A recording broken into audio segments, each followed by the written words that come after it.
Hello everybody and welcome to what is basically the first part of a two-part episode of Catch Up Chaos. Now, 2020 had a lot of albums that I sort of missed, so I was catching up with those like near the end of 2020 and at the start of this year as well, and I didn't really have time to put them in Music of the Month thing because I'm not doing that series anymore, and the first Music of the Weeks will come out over this weekend and next Monday as well, because I really want to get those done. I've listened to every album on the first week of January, almost done on the second week, which was last Friday, and then there's this Friday. Yeah, got a lot of work to do basically. But yeah, this is a lot of shit that came out in 2020 that sort of took my interest, but I didn't get around to it. Or it's new stuff that I really just thought, oh, that sounds good, and people are saying nice things about it, or a friend has recommended this to me. So this is going to cover, I think there's about 15 albums I have. I'm going to cover the first 8 of those in this video. So let's do that. First of all, we have Barty's Strange with Live Forever. This is quite a unique hip-hop album, and in 2020, which was a year which had a lot of experimental rap, and a lot of those albums, well, a couple of those albums made my top lists. Yeah, this was also really, really great. I'm giving this one an A. He actually puts together some really good flows. He's got a really good handle of the genres he's trying to mix together, and he just has a generally good idea of what he's doing. He's a likable personality. He's really good at the mic. The production of this album is great. It's put together nicely enough. I just thought this was heavily enjoyable. It was a lot of fun, basically. And 2020 was a year that had a lot of really fun albums, especially in the hip-hop genre. Next with Bieber Do Bee. That is her name. Well, not a real name. With Fake It Flowers. Now, this was actually one I considered adding for my October listening list, but I didn't. So I thought, people are, saying good things about it. I thought I'd give it a shot, and yeah, I was absolutely right to do so. I'm giving this one an A-. I thought this was just short, fun, charming. One of the better solo female albums of 2020, and again, one I would have put on one of my lists if I hadn't written them already. I still genuinely feel bad about that. I really do. But this was a very fun album. She has a really good grasp of putting together a catchy hook. She's a likable performer. And the fact that she's doing most of it on her own is really telling of how much faith people should have in her. So, if you're interested in that sort of style, where it's more of a pop thing than a pop punk thing, but still with enough of the punk aesthetic and energy, then give this one a shot. Next is Beyond Unbroken with Running Out of Time. Now, Beyond Unbroken used to be known as the Money Brothers because the members of it, two of them, are the brothers Brian and Michael Money from the band Escape the Fate. They sort of left or were kicked out. There's always a big debate about what happened, and they formed their own band. And it took them a long time to actually put out their first album, and it came out in April of this year. This wasn't one that was recommended. This was just one I was like, oh, they finally did a full album. I'll listen to it. It's okay. I'm giving it a C+. I think it's average. I just don't feel like... I get that the Money Brothers wanted to deviate from the typical Escape the Fate more hardcore sound, but considering that Escape the Fate are more of a rock band these days, Beyond Unbroken just sound like they're sort of jacking that now. And it's weird considering that Beyond Unbroken's first couple of tracks, which were a lot heavier, yeah, they sounded a bit pettier, but they were a lot better than most of the boring sort of mere blandness we get on Running Out of Time. It's not a fully terrible album, and Brian himself is still a really good singer and a decent songwriter. I just wish I had more of a rock edge this album did, I don't know, there's just some component that's not fully there, but I'm not completely faithless when it comes to this project, so I feel like there could be something better along the line. We'll just have to wait and see. Next is the Bomb Pops with Death in Venice Beach. I think this was one that was on my list for a long time and I kept missing it, despite the fact that the Bomb Pops is a really great name for a band. Yeah, this is also a really good album, giving this a B+. I thought this was exceptionally enjoyable. Just simple, short, fun, pop punk, basically. Female-led, always a good plus. Yeah, just a really fun album. Came out back in March. I think I said that already. If I didn't, I'm saying it again. And not a lot really to dislike about this one. Yeah, I recommend giving this one a check out though if you're interested in that style.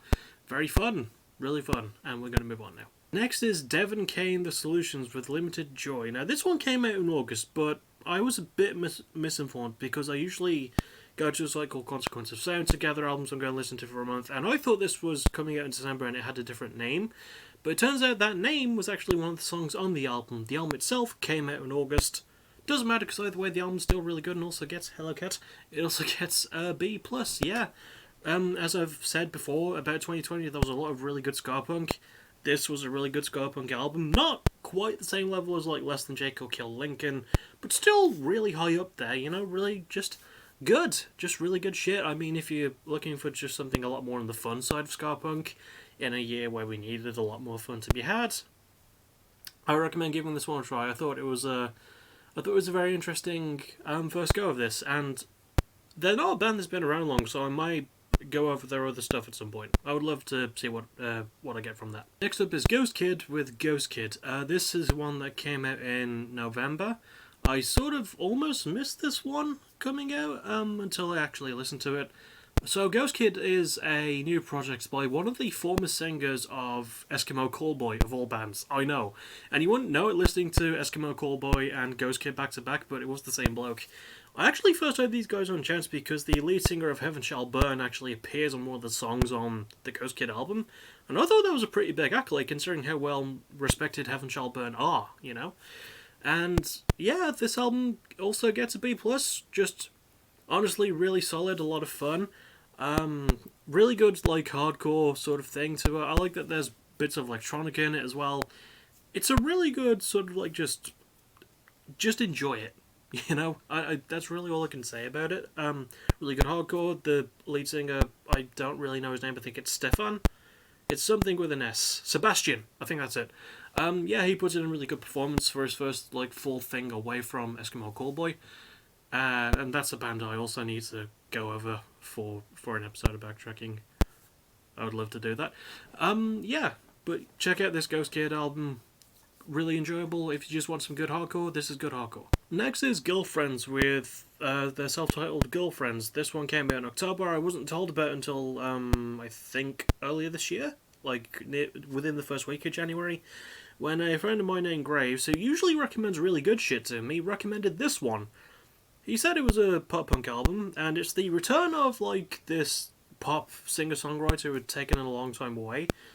And I feel like that was enough time. This album is not good. I'm giving it a D. Here's the thing. I would call this worse than Machine Gun Kelly's album, and which is saying something, because I thought Machine Gun Kelly's album was okay. I honestly don't think it was half the monster that everyone says it was. Like, I gave that one out. I gave that album, like, around a C anyway, because it leaned too much into the pop-punk tropes, but at least it felt like it had more of an identity, and it was nice to see MGK try something different. But Girlfriends? No, it just, like, it takes the worst parts of the pop-punk tropes and just doesn't do anything. It comes off as highly misogynistic, not knowing what it's talking about at all. Boring, way too over compressed, just like no, it is buggered to buggery. It's albums like this that made me wish I did do a worst of list, because this would be on it at some point. I don't really know where. Just, you know, boring crap, basic, basically, and you know, not even the good basic. Like, this is the most basic, terrible basic. So don't listen to it. However, we do end this part on a good note. Little Darky with Swamp. Now, Little Darky put out 3 absolute bangers in 2020. This was the last of them. And it's probably my favourite of the 3 put out. It's longer than the other ones. It's more experimental. It's got more of a punk and sort of a crunk-ish edge to it without being as fucking annoying as crunk has a tendency to be. And I'm giving it an A+. Yeah, Little Darky, he's great. I freaking love the guy. I think he's one of my favorite, like, new talents in rap going so far, and I've got to check out the rest of the Spider Gang. Yeah, like, it's a long album, but there's so much to enjoy. There's a little bit of everything for, you know, everyone basically, and it's just a ridiculously fun album. It's clear to have him having a lot more fun. I wasn't the biggest fan of Yen, but still really liked that album. I preferred This Does Not Exist, but this is my favorite of the 3. I think Swamp is one that I would have put in one of my top lists if I hadn't read them already by the time I listened to the album.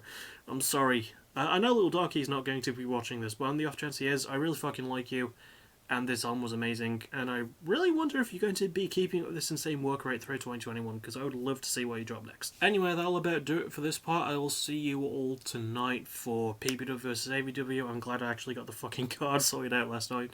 It was very mad dash. Yeah, and I'll see you basically for that, and it's the go home show for Capture the Crown. So the next guaranteed thing I'll see you for will be the second part of this Catch Up Chaos, which I'll probably put up tomorrow or Thursday. I might give people time to breathe between videos, and yeah, I'll see you all in the next couple of days. Actually, no, tonight. Tonight, yeah. Cat, you have anything to say? I don't think it is, but I do. Thank you for watching. You're awesome. Bye bye.